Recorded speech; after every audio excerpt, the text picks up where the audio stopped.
It's very interesting and a great deal of fun. As a matter of fact, working in pictures has taught me so much about other industries. She was one of Hollywood's biggest stars, glamorous, powerful, and unforgettable.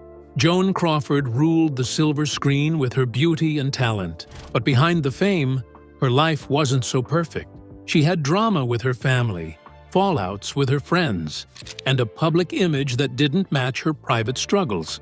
So when she passed away in 1977, people expected a grand farewell. But what really happened? Hardly anyone came to her funeral. No big celebrities, no huge crowd, just a quiet goodbye.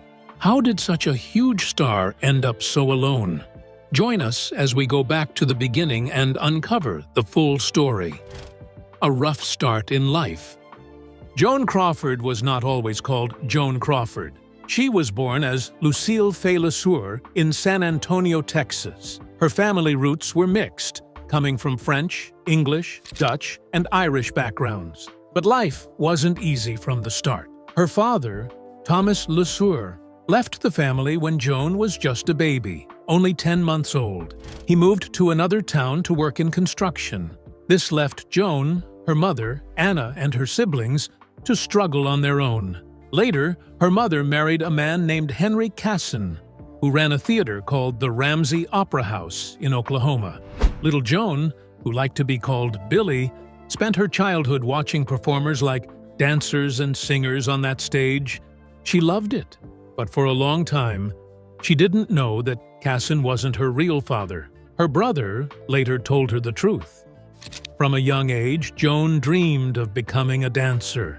But one day, while trying to escape her piano lessons, she jumped off the porch and cut her foot badly on broken glass. She needed 3 surgeries to fix it, and she couldn't go to school or take dance lessons for a long time. Life threw another challenge at her family in 1917, when her stepfather was accused of stealing money. Even though he was found not guilty, he couldn't find work anymore. So, they moved to Kansas City, Missouri. There, Joan was sent to a Catholic school called St. Agnes Academy. But when her mother and stepfather separated, she had to stay at school as a working student. Instead of spending time in class, she spent most of her day cleaning and cooking just to pay for her stay.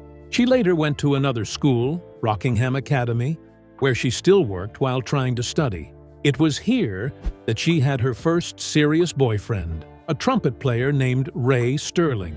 He encouraged her to focus more on her studies. In 1922, Joan tried to attend Stevens College in Missouri.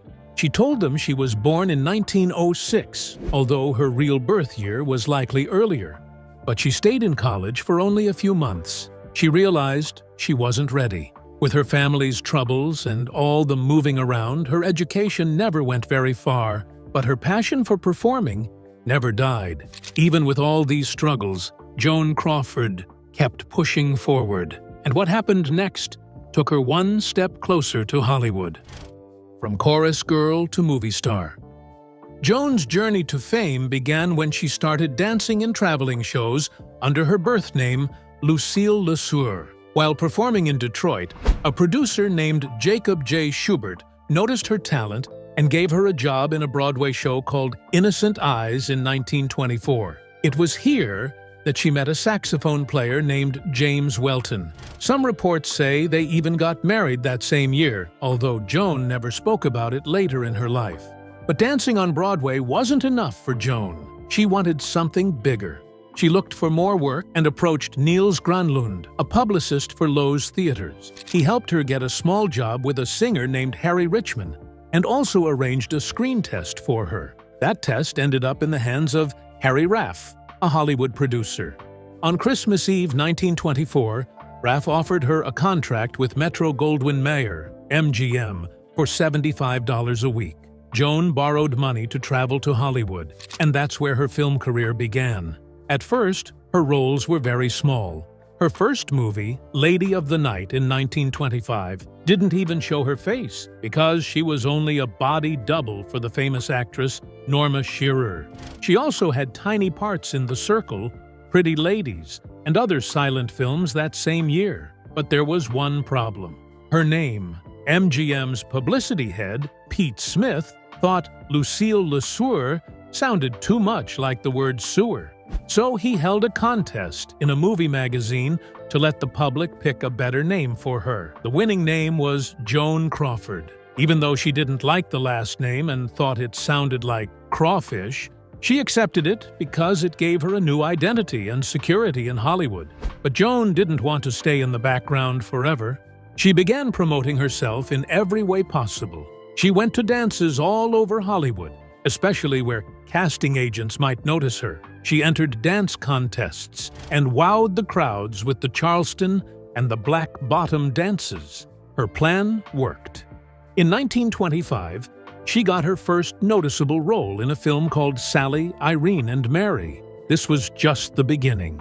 But Joan's rise wasn't without competition. MGM's top actress at the time was Norma Shearer, who also happened to be married to the studio's production head, Irving Thalberg. This gave Shearer a lot of power. Crawford once famously said, "How can I compete with Norma? She sleeps with the boss." Despite this, Joan kept working hard. In 1926, she was named one of the Wampus Baby Stars, a list that included young actresses who were expected to become big stars. That same year, she starred in Paris, and soon she became the romantic lead for some of Hollywood's most popular male actors. Still, bigger things were waiting for her. The rise of a flapper icon. Joan Crawford's big break came in 1928 with Our Dancing Daughters, where she played a lively, modern young woman named Diana Medford. This role made her the face of the Roaring Twenties flapper, bold, glamorous, and independent. While other stars like Clara Bow also played flappers, Joan brought something deeper. She showed not only fun and freedom, but also a touch of sadness and strength. Even famous writer F. Scott Fitzgerald praised her as the perfect example of the modern woman, describing her as someone you might find laughing in a nightclub, but with sadness in her eyes. Joan herself said it best, "If you want to see the girl next door, go next door." She wasn't trying to play it safe. She wanted to stand out. Before this breakthrough, Joan had been working hard to prove herself.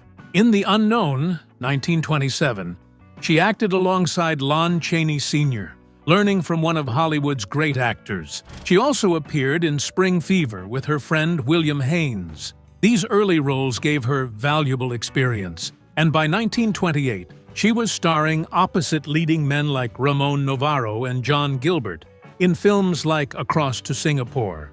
Audiences loved her flapper characters, which spoke to young women craving more fun and freedom in their own lives. But Joan's success didn't come easily. She promoted herself relentlessly, entering dance contests, and working harder than anyone else to build her career.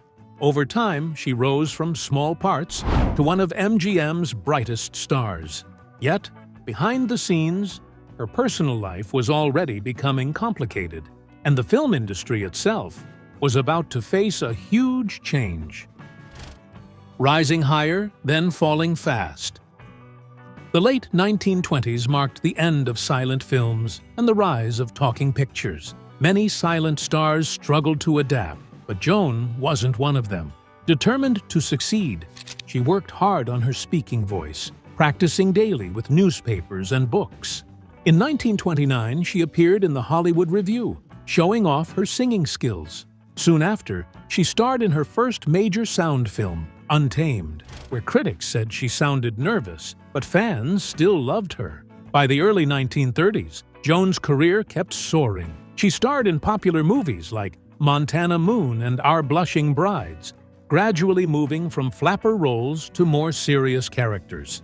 In 1931, she teamed up with Clark Gable for 3 big hits: Dance, Fools, Dance, Laughing Sinners, and Possessed. By 1932, she was part of the star-studded cast of Grand Hotel, which won Best Picture at the Academy Awards. That same year, she starred in Letty Linton, a film famous for its fashion, even though it was pulled from theaters over legal issues. Despite some failures like Rain, Joan stayed near the top of Hollywood's box office rankings. But change was coming. In 1937, after years of success, her popularity suddenly dropped. Though Life magazine called her the first queen of the movies, she slipped from 7th to 16th in box office rankings. Theater owners even labeled her box office poison in 1938, claiming her movies weren't making enough money for what she was being paid. She wasn't alone. Big names like Greta Garbo and Katharine Hepburn were also on the list. Joan didn't quit. In 1939, she staged a comeback in The Women, where she boldly played a villain opposite her longtime rival, Norma Shearer. She took on grittier roles, such as in Strange Cargo and A Woman's Face, showing a new side of herself that critics respected. But despite these efforts, Joan sensed her time at MGM was coming to an end. After 18 years at the studio that had made her a star, she asked to be released from her contract. On June 29, 1943, Joan Crawford walked away from MGM, closing one chapter but ready to begin another. Winning an Oscar and fading from the spotlight. Joan Crawford didn't stay without a studio for long. In July 1943, she signed a $500,000 contract with Warner Brothers for 3 films. Her first movie there was Hollywood Canteen, 1944, a film full of celebrity cameos meant to boost the spirits of World War II troops. But her biggest success came in 1945, when she fought to play the lead in Mildred Pierce. The film's director, Michael Curtis, originally wanted Barbara Stanwyck for the part. He made Joan audition for the role. She agreed and proved herself. The movie became a huge hit, and Joan won the Academy Award for Best Actress. Her career was back on top. After Mildred Pierce, she starred in Humoresque, 1946, with John Garfield, and Possessed, 1947, with Van Heflin, for which she received another Oscar nomination. She also played leading roles in Daisy Kenyon, Flamingo Road, and The Damned Don't Cry. In these films, she often played strong women facing difficult situations. By 1950, she was making fewer movies, but her performances still had power. After This Woman is Dangerous in 1952, she left Warner Brothers and continued working for other studios. That same year, she earned her 3rd Oscar nomination for Sudden Fear, but her career was starting to slow down. Joan turned her focus to other things. In 1955, she married Alfred Steele, the president of Pepsi-Cola. After his death in 1959, she took his place on the Pepsi board of directors and stayed there until 1973, when she was forced to retire. She kept acting in movies and TV through the 1960s, but her roles became fewer and her fame began to fade. In 1970, she starred in the horror movie Trog, her final film. After that, she retired from acting completely. In her later years, Joan Crawford became more private and rarely appeared in public. She spent the last years of her life alone, away from the spotlight. And this quiet ending surprised many people who remembered her as one of the biggest stars in Hollywood. But before we talk about that, let's take a closer look at her personal life. The marriages that made headlines.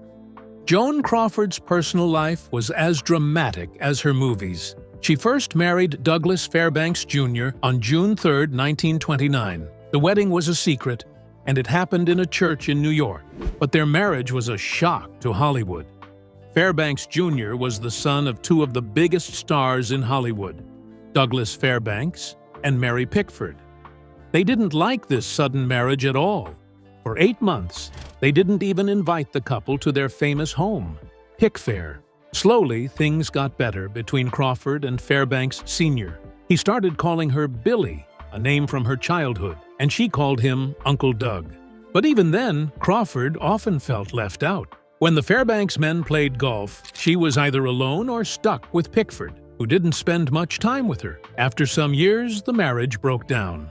Crawford divorced Fairbanks Jr. in 1933, saying he was jealous, and they argued about small things all night long. 2 years later, in 1935, Crawford married actor Francho Tone.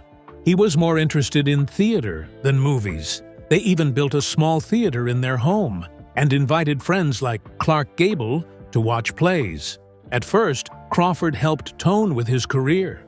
But Tone didn't want to be a big movie star. He just wanted to act. Their marriage also suffered because they couldn't have children. Crawford had 2 miscarriages, and Tone started drinking. Sadly, he became violent, and they divorced in 1939. Even though their marriage ended, they stayed friends. Tony later even asked Crawford to marry him again in 1964, but she said no. When Tone died in 1968, Crawford made sure his ashes were scattered at Muskoka Lakes in Canada. In 1942, Crawford married Philip Terry just 6 weeks after meeting him, but their relationship didn't last either. They separated in 1945 and divorced in 1946, again citing cruelty. Her final marriage was to Alfred Steele, the president of Pepsi Cola, in 1955. They married in Las Vegas. Unlike her other marriages, this one lasted until Steele's death in 1959. He became the stepfather to her children, and, for the first time, Crawford seemed to have found some peace at home. But even with Steele, her life was far from quiet. So what was Joan Crawford like as a mother? Well, her children had some very different stories to tell. The children's painful memories. Joan Crawford adopted her first child, Christina, in 1940. Because she was single, she had to adopt from outside California. She found Christina through an agency in Las Vegas. Christina's mother was a young, unmarried woman. At first, Crawford called the baby Joan, but later changed her name to Christina. Later, while married to Philip Terry, Crawford adopted a boy. He was born as Marcus Gary Kohlberg, but they named him Christopher. Sadly, his adoption was full of trouble. His birth mother, Rebecca, tried to blackmail Crawford after learning her son was adopted by a celebrity. Crawford returned the child. But after the boy suffered terrible abuse from his birth family, Rebecca put him back up for adoption. Crawford never forgot losing him, and it remained a painful topic all her life. After that heartbreak, Crawford and Terry adopted another boy and named him Philip Terry Jr. When she divorced Terry, she renamed the boy Christopher Crawford. This Christopher caused trouble too. He ran away from home many times and was expelled from schools. Later, he joined a military academy. At just 18, he married and soon had a daughter. He once took his newborn to meet Crawford. She held the baby briefly and said, "I'm nobody's grandmother. I'm Aunt Joan." Then she handed the baby back. In another heartbreaking moment, Christopher's second daughter was born with serious health problems. He called Crawford for help. She coldly replied, "She's not my granddaughter. You were adopted." That was the last time he spoke to her. In 1947, Crawford adopted twin girls named Kathy and Cynthia. Their mother died shortly after they were born, and Crawford raised them herself. Kathy remembered her mother as warm and wise. She later married and had children of her own. Cynthia also married and had kids, but died in 2007. Kathy lived until 2020, but not all the children remembered Crawford kindly. Christina later wrote a book called Mommy Dearest, where she described Crawford as abusive. She said Crawford once came close to her face with anger in her eyes, making her fear for her life. But Kathy disagreed and called their mother the best anyone could have. Christina believed that Kathy had a different experience because she was younger and easier to raise. Christina said, "What my mother wanted was fans and puppies, not human beings." Christopher also said Crawford never cared for him. Clearly, life behind closed doors was much darker than it seemed on the red carpet. But Joan Crawford's battles didn't end at home. She also had a fierce enemy in Hollywood itself. A feud that shook Hollywood. Joan Crawford's rivalry with actress Bette Davis was one of the most famous in Hollywood history. It started in the 1930s when Davis's career was rising and Crawford's divorce stole the headlines. This hurt Davis's film, Ex-Lady, which failed at the box office. From then on, the two women competed over everything: roles, awards, and fame. Crawford later married a man Davis had worked with on screen, adding fuel to the fire. The rivalry reached its peak in 1962. Both women starred in the horror movie Whatever Happened to Baby Jane. Davis was nominated for an Oscar, but Crawford was not. Crawford acted supportive in public, saying, "I always knew Bet would be chosen, and I hope and pray that she wins." But Davis didn't believe a word of it. She later said Crawford secretly worked behind the scenes to hurt her chances. According to Davis, Crawford even called the other nominees and offered to accept the award on their behalf if they couldn't attend the ceremony. On Oscar night, when Anne Bancroft won but couldn't be there, Crawford stepped on stage and accepted the award for her. Davis later recalled how Crawford walked past her with a triumphant look on her face. Crawford's smile seemed to say, "You didn't win, and I am elated." The two women never made peace. Davis once joked that she would only attend Crawford's funeral if she could make sure the coffin was nailed shut. But the battles didn't stop with Davis. Crawford's own children had plenty to fight with her about too. And some of those fights lasted until the very end. The fight between Joan Crawford and Bette Davis was personal. Davis once said she didn't want Crawford sleeping with their movie director because she feared he would give Crawford more close-up shots. The tension between them made filming Whatever Happened to Baby Jane even harder. Behind the scenes, they fought over dressing rooms, screen time, and everything else. Their feud lasted decades. Even when Davis's career was peaking and Crawford's was fading, they still found reasons to fight. They were both powerful women in a time when Hollywood didn't welcome strong-minded actresses. Neither woman wanted to give up the spotlight. When one succeeded, the other felt the sting of defeat. But time finally ended their rivalry. Crawford died in 1977, and Davis followed years later. Only death could end their competition. The final years of Joan Crawford. In 1970, Joan Crawford stood proudly on stage as John Wayne gave her the famous Cecil B. DeMille Award. This was during the Golden Globes held at the Coconut Grove in Los Angeles. It was a special moment, showing that even in her later years, Hollywood still respected her. That same year, she visited Stevens College in Missouri, the place where she had studied briefly back in 1922. People listened closely as she shared stories from her life. But this was not the only time Crawford opened up about herself. In 1962, she published her first autobiography called A Portrait of Joan, where she told her story in her own words. Later, in 1971, she released another book called My Way of Life, where she shared her thoughts on living, working, and surviving in Hollywood. But soon, the appearances became fewer. Joan Crawford's last big public moment came on April 8, 1973. She was the guest of honor at an event in New York City called Legendary Ladies.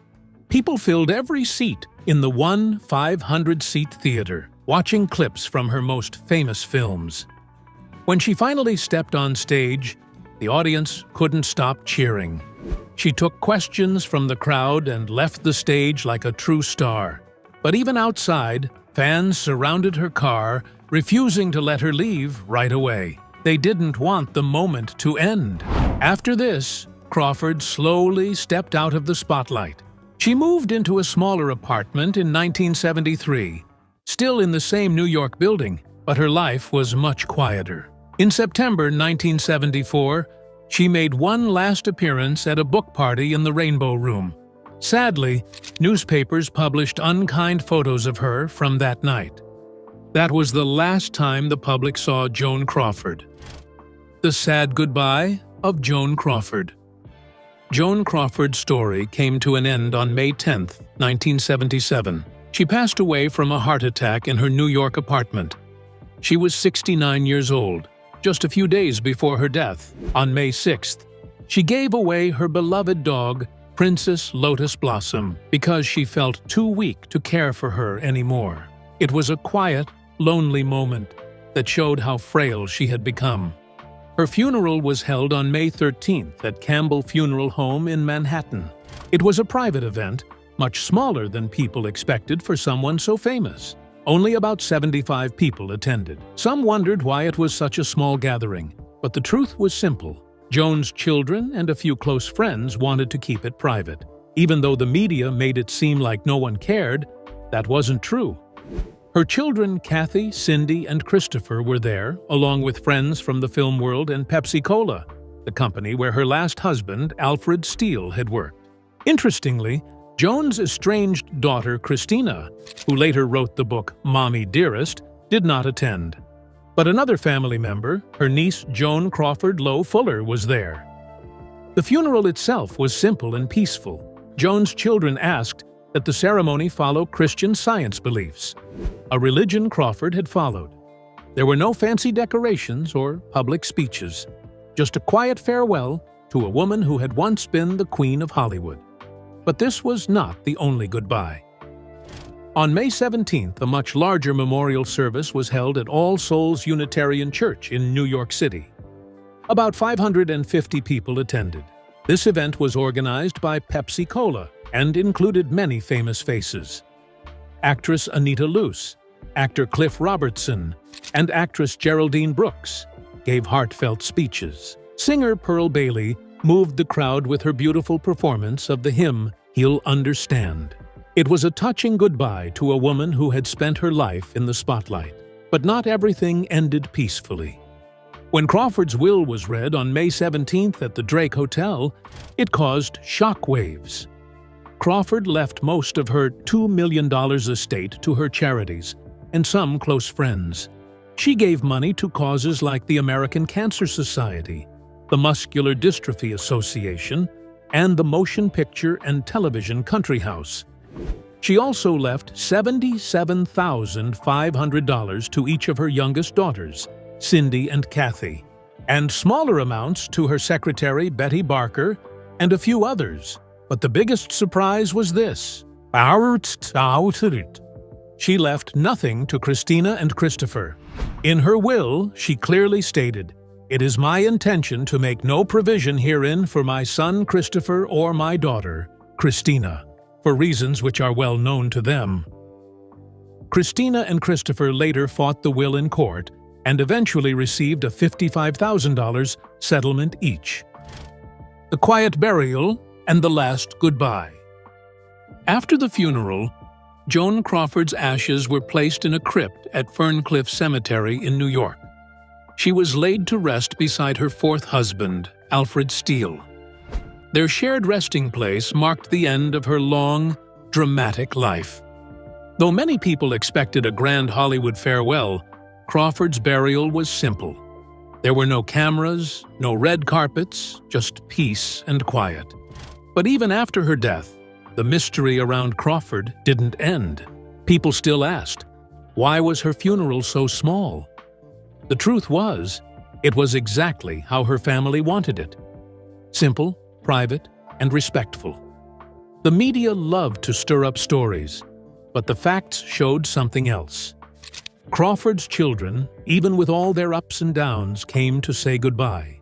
And while Christina stayed away, perhaps because of their painful past, the others stood by their mother one last time. There was also one surprising guest at the funeral, Joan Crawford Lowe Fuller, the daughter of Joan's estranged brother, Hal. She was the only remaining blood relative who showed up. While Crawford's family life was complicated and full of drama, moments like this showed that family ties, no matter how strained, sometimes still mattered. In the end. In the days after the funeral, the media continued to follow the story. On May 18th, Crawford's will was officially submitted to court. It was also revealed that her estate executor asked to open her 2 safe deposit boxes, probably looking for personal papers or valuables. By May 19th, headlines announced the final shock. Christina and Christopher had been cut out of their mother's will. The world watched, wondering how a woman who had given so much to Hollywood could leave her family in such turmoil. But for those who knew her best, Joan Crawford was always a woman of strong choices, whether on screen or in life. In the end, even her farewell was on her own terms, quiet, private, and filled with both sadness and mystery.